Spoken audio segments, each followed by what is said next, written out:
Good afternoon. I am delighted to be here to announce our first steps of our Working Washington agenda. Nothing could give me more satisfaction than to roll out a plan to give Washingtonians the tools to get to work. And no one in the entire state can represent the future of the state of Washington and the Working Washington agenda better than Ian Anderson. I am anticipating his first job will be vice president of the Boeing Company. And I will look forward to that.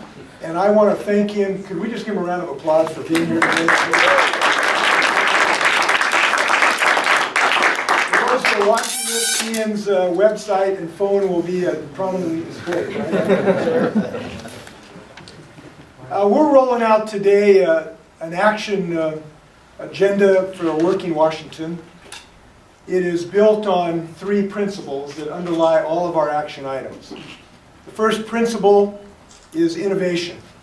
We are the most innovative state in human history, and we need a state government that is as innovative and as aspirational as our history in the next century, and we're going to get it with this plan.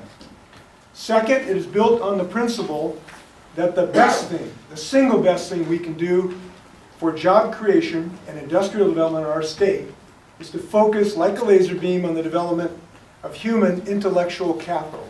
And Ian Anderson is Exhibit A of human intellectual capital. I want to say that throughout our plan that we'll talk today, you'll find a refrain, and that is that what we have to sell in the state of Washington is not always beneath our feet, but it's between our ears and above our shoulder. And that's brain power. And throughout this plan, you'll see that refrain on multiple occasions. Third principle is that the state of Washington can be a better partner and to deliver better results for our economic engine than it's doing today by aligning itself with the real needs of new industrial development and innovative new industries. And you'll see a theme of alignment of our agency purpose and mission with what we really need. Now, to help us today get going, besides Ian, I'm thrilled that we have some leaders who've joined us, who have been leaders in some sense on every single one of the planks of these action items. The first, Representative Maxwell, who has been a long leader of educational issues, and next to our Chief of Staff, Mary Alice Huschel, I'm going to give Marcy credit for Ian's great matriculation. So thank you, Marcy, for your work. Representative Cyrus Habib, who is really providing us some creative ideas on how to help start up businesses. We know that big businesses start small, and that's the great creators of jobs, and Cyrus has given us some great ideas, and I'm glad he's in the legislature. Representative Smith has provided really compelling work on regulatory innovation. How do we innovate in a regulatory space to make that work? I appreciate you being here today. And Jeff Morris, who's been a leader in economic development issues, and Jeff and I are going to be working on some energy issues. And Superintendent of Public Instruction, Randy Dorn, whose work is pivotal to our success. Randy, it's good to be working with you. So, in regard to this agenda, it's not something we don't agree on everything in the legislature, but I am confident that we can agree that in order for our state to compete in the next century's global economy, we have to create a working Washington that is as dynamic as our last century. And the reason is simple. We still have about 300,000 people looking for work in Washington. And our first priority, job number one, has to be to provide jobs for those 300,000 people. And that's what this action plan is designed to do. We know that many families are struggling. We know those who are on the cusp of losing their homes. And we are coming out of this recession, but our job is not done. I have confidence we can answer this challenge. And I have confidence because a strong workforce has always been our strength here in the state of Washington and will continue to be our strength if in fact we adopt this action plan that I'm laying out today. So our Working Washington agenda has 5 buckets of action items. And what we put on each bucket are tools for Washingtonians to create, maintain, and grow jobs in this state. You have a handout as to those 5 buckets of action items. I'm not going to touch on all of them. What I'll do is describe each category and just maybe give you 1 or 2 of the specific policies we've laid out in each. First bucket, rebuilding our economy begins with education, and fundamentally, we have to match the demand for specific skills in our new economy with the production of our kids and adults to fulfill those jobs. We do not have an adequate alignment of the needs of our employers today and the production of specific skill sets to fulfill those jobs. And that misalignment is of the utmost importance if we're going to, in fact, reach our innovative potential. So we have a slew of items to deal with that. I'll just mention a couple of them. We're going to provide competitive grants for schools to prevent dropouts and begin re-engagement programs. Across the state of Washington, we have seen spectacular results in increasing graduation rates where schools have been embraced these intervention models. From Pasco, where they've had a 20% graduation rate, to Renton, where they've had 15 to 18 with similar experience in Everett. We have to make sure that type of success is encapsulated all across the state of Washington. Second, we are proposing a STEM, Science, Technology, Engineering, and Math Alignment Alliance to assure that we improve teaching in science, technology, engineering, and math. This is going to work on the good work that's already been done by the STEM Alliance, and it's going to create a framework to make sure, again, that we match the jobs that need STEM skills with the production of these students.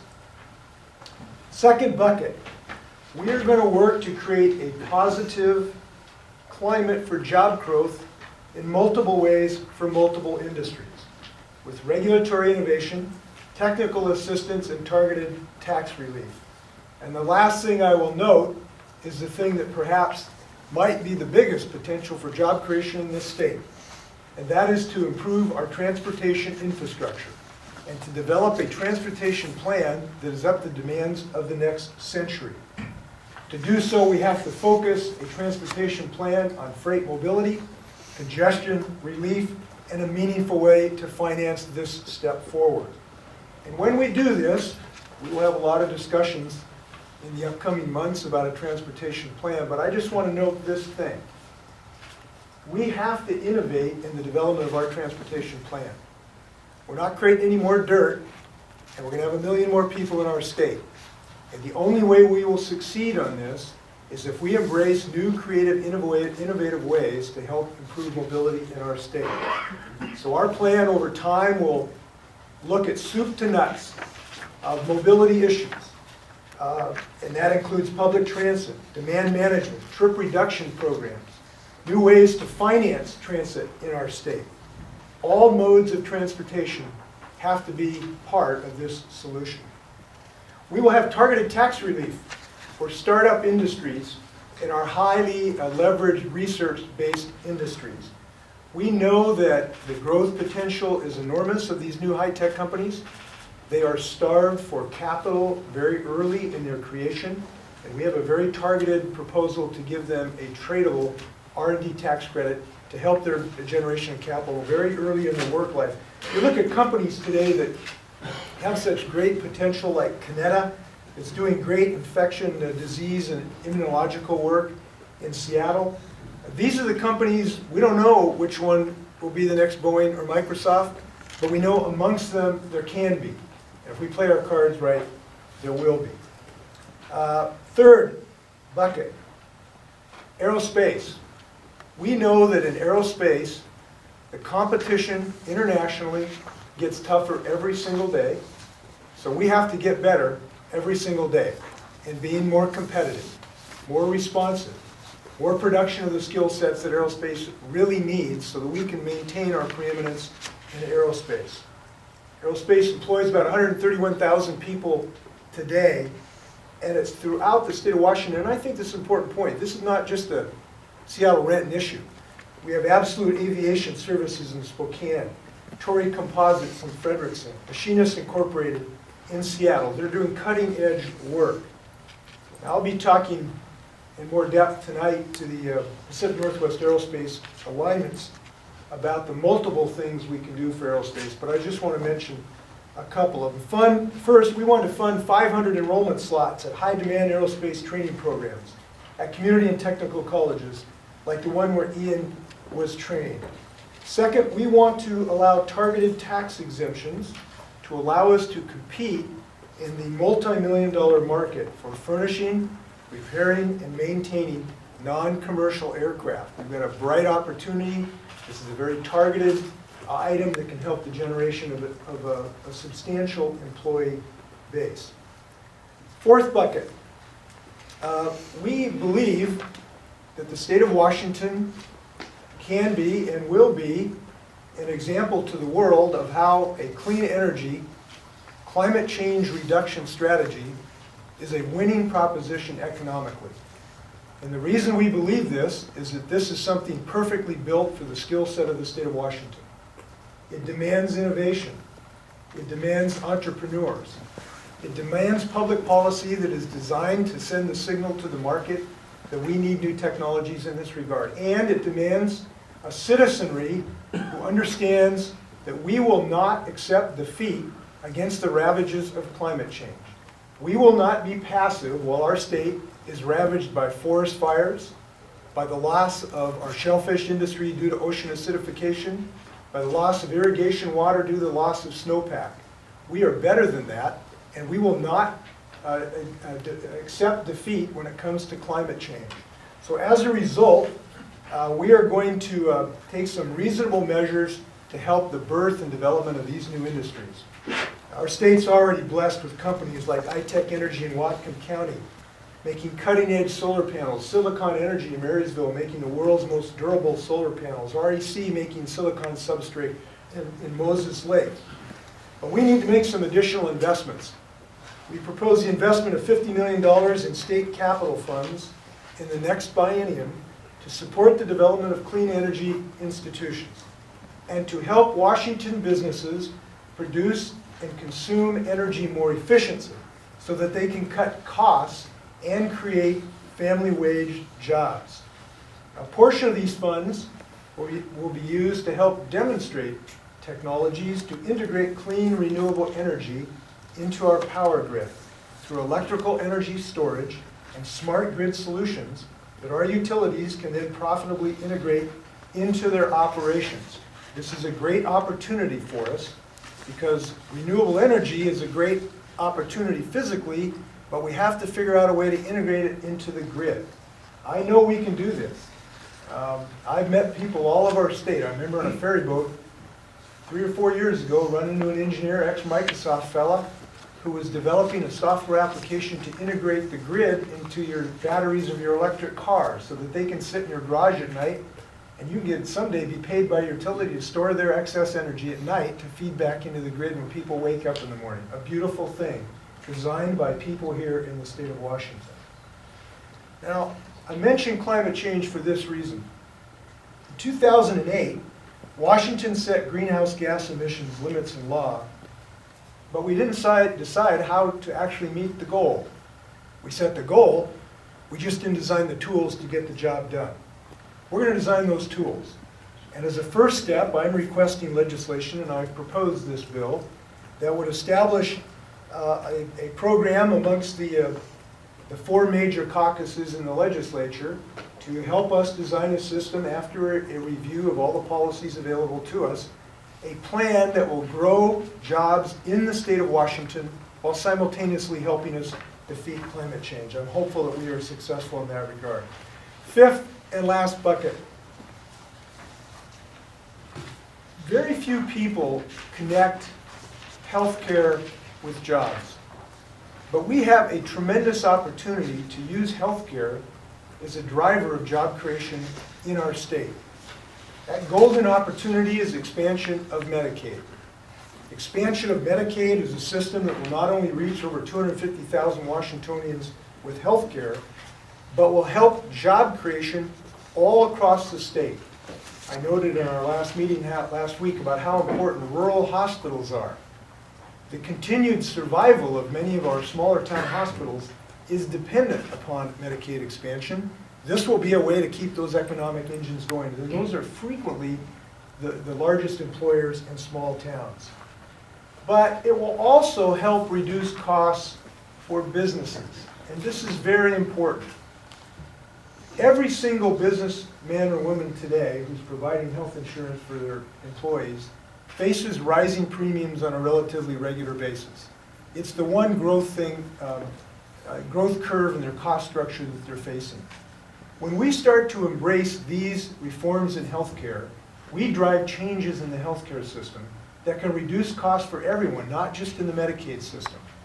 And you heard President Obama last night talk about reordering the Medicare system that can help deliver efficiencies in the healthcare system. This is a great time for the state and federal government to help businesses by driving healthcare reform.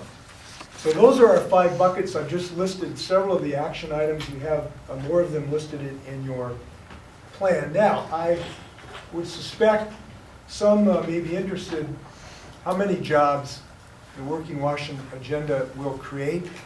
And if I did have a crystal ball, I would tell you exactly how many. I don't have a crystal ball, but I do have knowledge of some numbers that I think bear on this issue.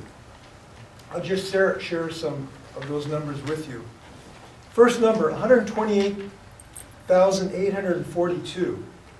That is the number of Washingtonians who ran through their extended unemployment compensation in the last 18 months. I saw that number in my report from my employment security director just a few days ago, and it hit me like a brick wall, because that means there's 128,842 families that could be in desperate positions even though they've been solidly working people and doing everything they can to keep their family going. That's a hard thing for a lot of families.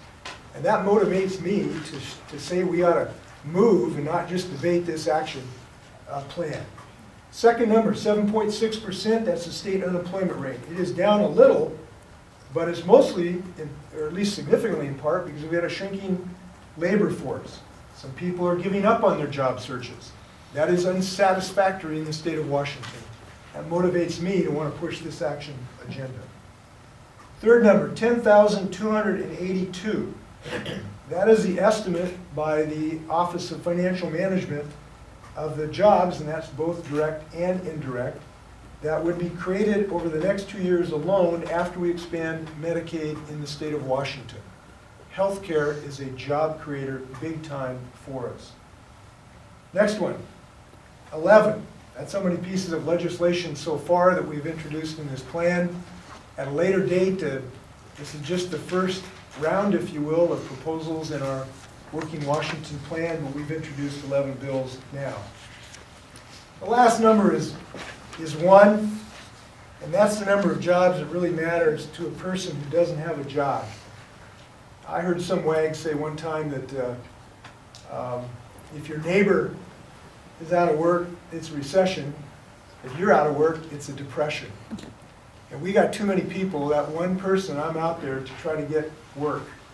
And I'm dedicated to doing that, and I'm pleased to put these ideas before the legislature to ask them to help me in this regard. So with that, I would love to stand for standing ovations, great praise, or insightful criticism.